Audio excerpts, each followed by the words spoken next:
this is probably the most disgraceful soundbite I have heard from a politician in 20 years. Go. We have a racist society from top to bottom, impacting healthcare, housing, criminal justice, education, you name it. And clearly this is an issue that must be dealt with. But in terms of criminal justice, what we have got to do is understand the system is broken, is racist. We invest in our young people in jobs and education, not more jails and incarceration.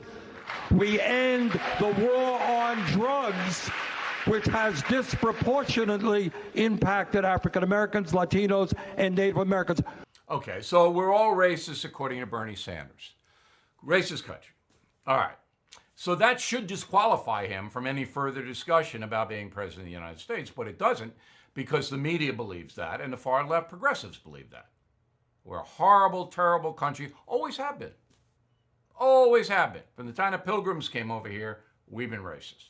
Now this guy, Sanders, he has no clue about why African Americans have such a tough time competing in America. Sanders does not know and doesn't care. He doesn't care. All right? It all has to do with parenting. As I've said that many, many, many times, if you have a family breakdown at the mass level that you have in the African American precincts, where 72% of babies are born out of wedlock, many without fathers, they're going to have that, no matter what Bernie does or says. Now, is that racist? I don't think it's racist. That's just a cultural problem that must be solved by education, yes, but by the individual African American communities themselves. If you have a stable white family raising babies into children, into adults, as opposed to a chaotic black family, what do you think's going to happen? Income inequality. Now that is it. The government can help. It can spread the word that stability and responsibility among all Americans. Don't you have to break it down by color? Okay, Bloomberg. So Bloomberg had some He had some momentums come up in the polls. And then today, a guy named Benjamin Dixon, who has a podcast, all right? He gets a hold of an audio tape that was recorded in 2015 in Aspen, Colorado. Every year, the Aspen Institute invites big shots to speak about politics and things like that. So Bloomberg shows up in Aspen in 2015, as I said, and says this about stop and frisk, the very controversial policy that African Americans in New York City hated. Go. 95% of your murderers and murder victims fit one MO. You can just take the description, Xerox it, and pass it out to all the cops. They are male minorities, 15 to 25. That's true in New York. It's true in virtually every city. And that's where the real crime is. You've got to get the guns out of the hands of the people that get killed. So you want to spend the money, put a lot of cops in the street, put those cops where the crime is, which means in minority neighborhoods. So it's one of the unintended consequences is people say, oh my God, you are arresting kids for marijuana that are all minorities. Yes, that's true. Why? Because we put all the cops in the minority neighborhoods. Yes, that's true. Why do we do it? Because that's where all the crime is.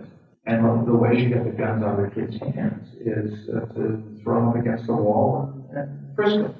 And then they say, oh, I don't want that. I don't want to get caught, so they don't bring the gun. They may still have a gun, but they leave it at home.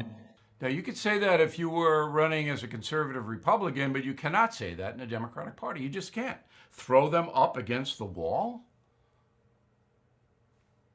If you look at the policy of stop and frisk, it worked. It drove murders in New York City down 90%. But it also offended not millions, but hundreds of thousands of law-abiding minorities who were stopped and frisked and they didn't do anything. So very few of them, relatively speaking, would say it was worth getting hassled by the cops in return for the drop in crime. Now, I always say 90% of the violent crime victims in the most dangerous cities in this country are black. I don't concentrate on the perps, all right? I concentrate on the victims. 90%, that's the average, are black. So in order to protect those people from being killed and beaten up and mugged, you have to flood the zone with police. And in order to find the guns that the drug gangs carry, you got to pat them down. So it makes sense on a law enforcement level, but the emotional level is that you're persecuting the black race. All right, Roger Stone, I don't cover this story very much. I don't know Mr. Stone. Apparently he lied to Congress and to federal investigators. That's a felony. He should be punished for it. Was convicted in a trial. If it were me and I was a judge there, I'd probably give him probation, community service, give him a fine. So the prosecutors in the Department of Justice, these are all Mueller's guys, they want 7 to 9 years for Roger Stone. 7 to 9 years for lying. And that way, if that were the litmus test, the United States population would be cut in half, because lying is so pervasive in this society. So President Trump, who's a friend of Stone, goes, this is outrageous. And it is. The average prison time for a rapist in America, 4.2 years, according to the Bureau of Justice Statistics. 4.2 years in prison. A rapist.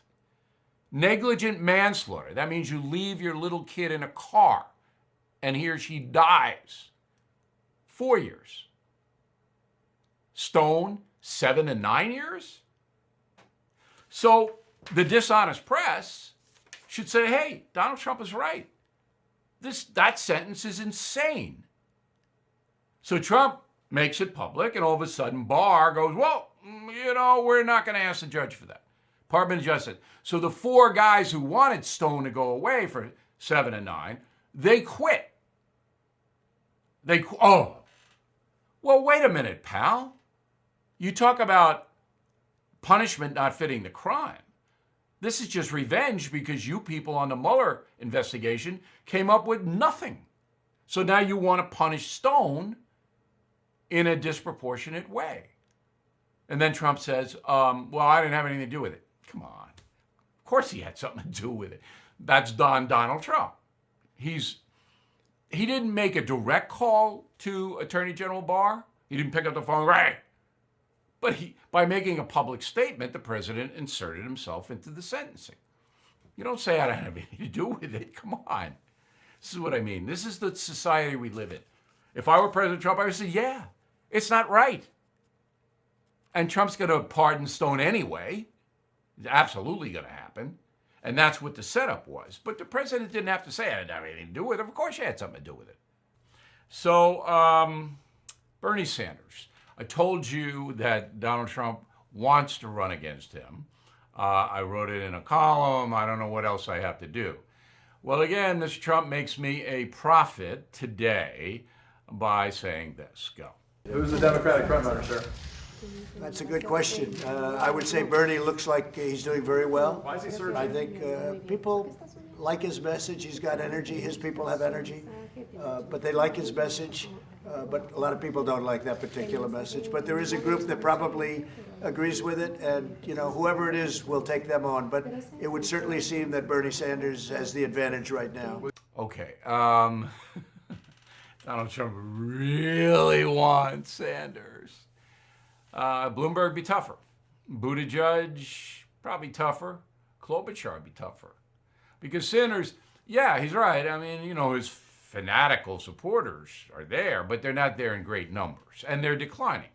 If you saw the votes in Iowa and New Hampshire, Sanders didn't do nearly as well this time around as last time around, 2016. So, and Americans aren't going to vote. They're not going to elect the socialists.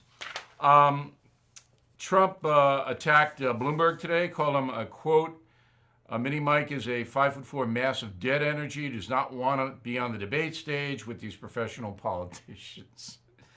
And then, what else he said? Mini Mike Bloomberg is a loser who has money but can't debate, has zero presence. You will see. And then, of course, Bloomberg called the president a clown, said people laugh at him behind his back, and on and on. And you wonder why I don't like the level of politics?